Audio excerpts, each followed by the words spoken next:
Hello and welcome back to Crit and Crit. I'm Sit, I'm Axion. and this is our final episode where we will be discussing the Harry Potter and the Prisoner of Azkaban as we continue our playthrough of Final Fantasy V. So last time we talked about the different ways to approach magic and whether it should be treated as an art or a science, which kind of brings up another idea here, kind of relates a little bit to that. We've seen three different approaches to teaching defense against the dark arts at this point. There has been the not really well mentioned at all, probably pretty boring, standard read out of the textbook approach that Quirrell took. The here's my blog and talk about how awesome I am, also here's my autograph that Lockhart took. But now we have Lupin, who gives them a little bit more of a hands-on approach, who actually brings in some of the creatures that they read about and how they can defend against them. Their final exam is actually an obstacle course where they have to remember how to practically apply these things. And unlike Lockhart, he doesn't just throw them out and then expect the kids to just deal with them. Yeah, we talked about this, I brought this in now that we've talked about it, and then the obstacle course is, these are all things we've talked about this year, you're not in any actual danger, I will be here to rescue you if you need it, but I want to see if you remember how to apply these things. And specifically, one of the creatures that they brought in was a boggart, which literally has no form except whatever form you give it. Whoever it's focusing on, it will take on the form of their worst fear at that moment. So it could change. If you suddenly realize you are more afraid of X than Y, it's going to change. So, yeah. For the first one we see, Neville gets to approach the boggart. Lupin suspecting that he can probably use a pick-me-up, and them having just come from potions where Neville has been once again traumatized by Snape, who, despite the fact that Snape clearly hates Harry, he also seems to have a special loathing for Neville. I'm not sure why. I could probably read into it with stuff that happens later in the series, but we just know that he doesn't like Neville. It could just be because Neville is not good at potions. That doesn't excuse Snape taking it as far as he tends to, but yeah. So, Neville, at that moment, is most afraid of Snape. So the boggart takes the form of Snape. And this kind of brings in a neat little lesson for the kids of how to overcome your fears. Because the way to defeat a boggart is to picture a way that renders your fear toothless. To make it look too silly to be afraid of, to do something like that. Mm-hmm. Which is even underscored by the incantation, which is literally ridiculous. So, to confront his fear of Snape, Neville pictures Snape wearing a ridiculous outfit that his grandmother wears, yells ridiculous, and we see Snape wearing this awful outfit. And it's hard to be afraid at that point. So, it's honestly a good piece of advice. It's kind of something I've heard a lot of to help confront stage fright.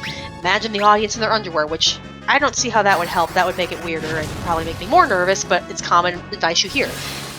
Make them look like they're in enough of an awkward position that you don't feel awkward by comparison, and you will feel more comfortable and able to confidently get through whatever you're doing. So, yeah. And he has the class go through this. Most everybody takes a turn. Harry and Hermione don't. We find out what their fears would be later on. This is also when Hermione gets her first clue that Lupin is a werewolf, because the boggart turns into the moon when Lupin faces it. Harry initially thinks that Lupin didn't let him fight the boggart because you think I can't handle it because I passed out in front of the dementors. No, I thought I was going to turn into Wizard Hitler. We didn't really want that in the classroom. Oh, that's a completely reasonable explanation for why you wouldn't let me fight your machine. Well, good job. So, the boggarts are a living personification of the idea of learn to laugh at your fears and they can't hurt you anymore. Which is not necessarily a bad thing. Especially if it's like a little phobia, like being afraid of a teacher. Like, they can't actually hurt you. They're a teacher and there are rules stopping them from being able to actually hurt you. Snape. Or, like, spiders for Ron. He imagined it losing its legs so it couldn't do that creepy walk that is so unnerving for so many people. Right. a banshee losing its voice. Just all these things are like, yeah, look at this monster, and now it has lost the thing that has made it the most unnerving. And I don't think that's a bad way to approach it. But it does kind of lend a unique opportunity for Harry with Dementors. Because, well, Dementors are, the boggarts basically take the form of your fear. Dementors are basically the personification of fear, desolation, and hopelessness. And they are what Harry fears most. To the point that, well, he has to get special help from Lupin to learn how to fight them off after they get loose from where they're supposed to be, go to the Quidditch match, and cause him to lose consciousness in mid-air. Which, flying around is dangerous enough anyway. So, not only does Harry get to learn how to fight a boggart, he gets to learn how to fight off a Dementor.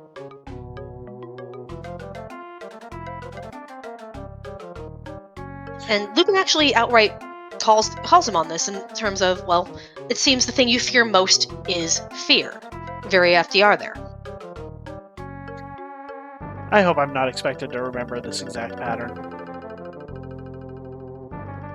I don't know. It's been a very long time since I played 5, so I can't really tell you.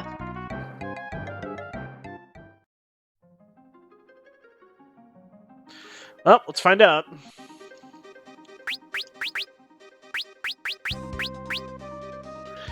But yeah, if you're going to be afraid of something in this world, the Dementor is probably the thing to be scared of. It is literal fear incarnate. And I can't knock anybody who's terrified of that thing. Especially after what Harry has to deal with. Yeah, because remember, just being near a Dementor forces you to relive the worst moments of your life. It sucks out any positive emotion and leaves the entire area around them just a desolate wasteland of depression. The idea that you will never be happy again, that this is what your life is going to be forever. There is no joy left in the world. There is only the bleakness and pessimism and just the awful feeling of being around a Dementor. It probably feels like you're slowly drowning into darkness, and there's nothing you can do about it because there is no such thing as hope anymore. And what Harry gets to remember is his parents' death. And, also being attacked personally by the most evil wizard that most of the world had ever seen. So, yeah, Harry's not going to handle it well. I would absolutely be terrified of something that made me relive that over and over and over and over again every time you got near them. Which, that's gotta be... I mean, there's not really going to be words for how that would feel. Yeah, and yet, when Malfoy hears that Harry fainted because of the Dementors, he mocks him. Because, of course he does. Malfoy is the worst.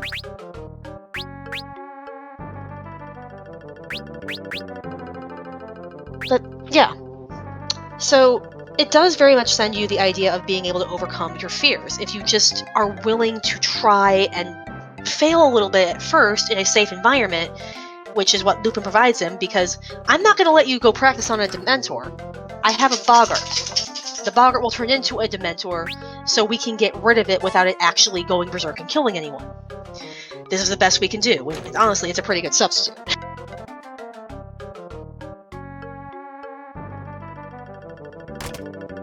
So, yeah, if you have the support of people who care about you and are willing to help you overcome this fear, it is possible.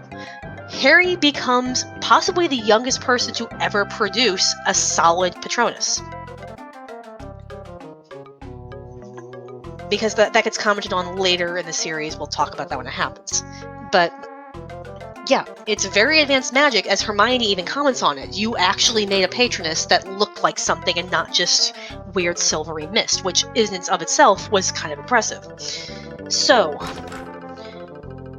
I don't know if Harry would have been able to do that without Lupin. I'm not sure if Probably not. Hermione, I don't know if even Hermione knew about that, and she's read almost every book in the library at this point, because we might as well take this to the mimetic extreme that we can. She knows it's advanced magic, but I don't think she knows how to do one. So Harry wouldn't have had any way to face the Dementors if he hadn't had a supportive adult figure in his life willing to help him do so. So having that support system is incredibly important to being able to make a change like that. It's like, I can say till the cows come home, I would like to stop being afraid of bees. I don't know how to start doing that, because getting near them is going to set me off. It's going to freak me out. I'm going to freeze up and be terrified that they're going to sting me, and I'm going to discover an allergy I've never known if I have or not. So, I just want to stop being afraid of bees. Okay, let's go to a beehive. Nope, no thank you. Even though going to a beehive with a beekeeper would probably be a really good way to start getting over that, because they could tell me, here's how you can avoid that, here's how you can behave around them so they won't freak out, here's how you can tell, and so on and so forth, and you can see that your fear is not really justified, and you can relax a little bit and maybe make fun of yourself a little bit for being so silly about it in the past. So there's a lot to be said about that. And I think it's a good thing that the story is telling that message of, don't be afraid to ask people close to you for help with things that you struggle with. Because one of the hardest things to do is ask for help. A lot of society is so incredibly focused on being independent and self-sufficient that we don't ask for help when we need it. And we struggle and we suffer, and we don't need to.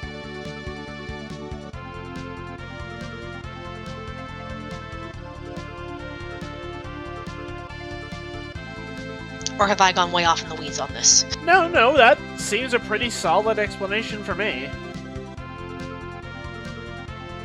I really don't have anything to argue with about that.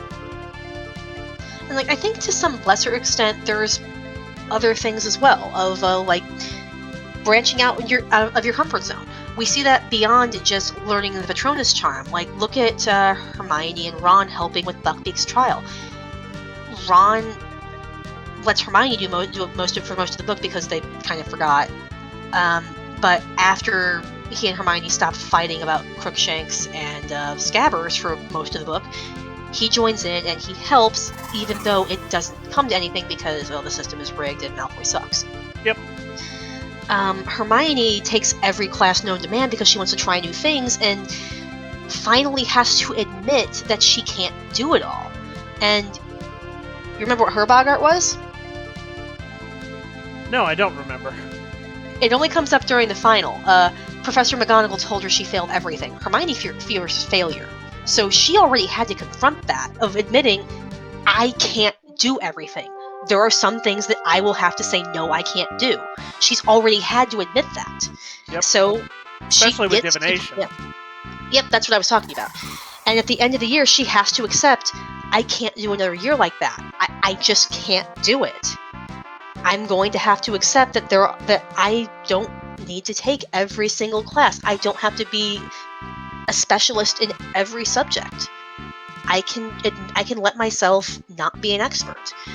So moving outside of your comfort zone is terrifying. If you have always been the straight-A student who's never struggled with a class, who's always scraped out really, really good grades at the end of things, it is so hard to admit that I am bad at this. It is so hard to seek out help or even admit I need to drop one of these classes for my own mental health. It's really... yeah.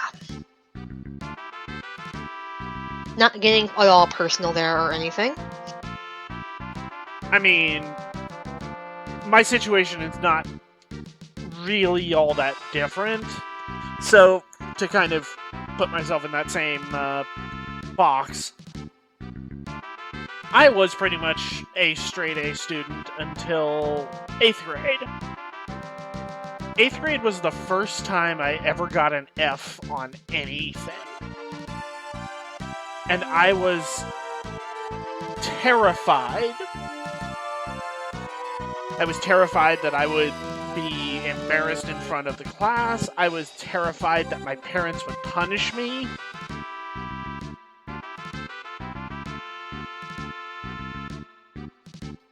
Yeah, that happened to me in 8th grade too. Not an F. This is gonna make me sound even more like Hermione than ever. I got a C+ on a math test, and I came home in tears. And it took me forever to actually stop crying enough to tell my mom what had happened. And the look I got, she wasn't mad at me about the grade. She wasn't even disappointed. She was just looking at me like, that's why you've been inconsolable for the past half hour? That's what's wrong? That's past it. It's a C+. It's not even a bad C. Yes, but I never gotten... Oh my god, go calm down, read a book or something, you're fine. So, not what I wanted to hear at the time, but in hindsight, it was like, yeah, it's kind of nice to know that, like, I still had that support, even if I wasn't doing as well as I wanted to.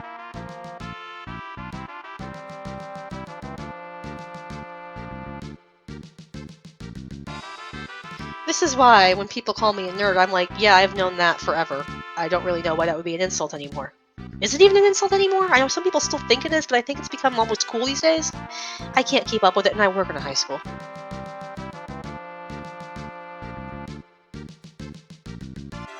But, yeah, it's... Facing your fears is often presented in a really, really climactic fight, like we see at the end, like we see at this book, where Harry has to use the Patronus charm to literally save his life from a fate worse than death. But it also shows up in littler ways, like in the first book when Neville works up the courage to stand up to Harry, Ron, and Hermione when they're about to sneak out of the common room. Yep. We see it with Ginny working up the courage to almost get to tell Harry about the diary, and then Percy shows up and scares her off without knowing what she's going to talk about. It's little things, and it's the little victories that make you able to achieve the big ones.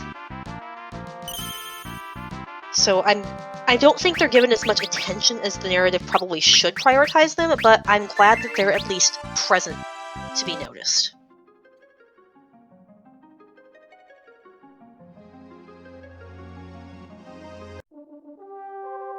And I do think it's also important to kind of show that sometimes you can't fully overcome your fears. Like, Neville, I don't think ever stops being afraid of Snape, and can you blame him? Snape is not very non-threatening.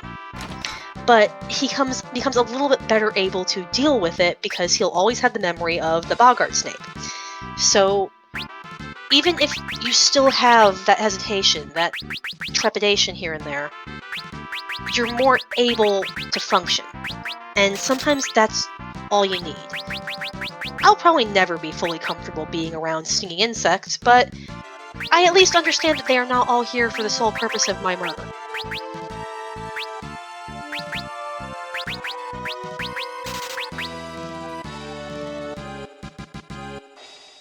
You have anything else to add? Not really. You kind of took control of that one. You kind of summarized everything else I could have. Sorry! No, it's perfectly fine. It's just I do not have much to add because you were so thorough.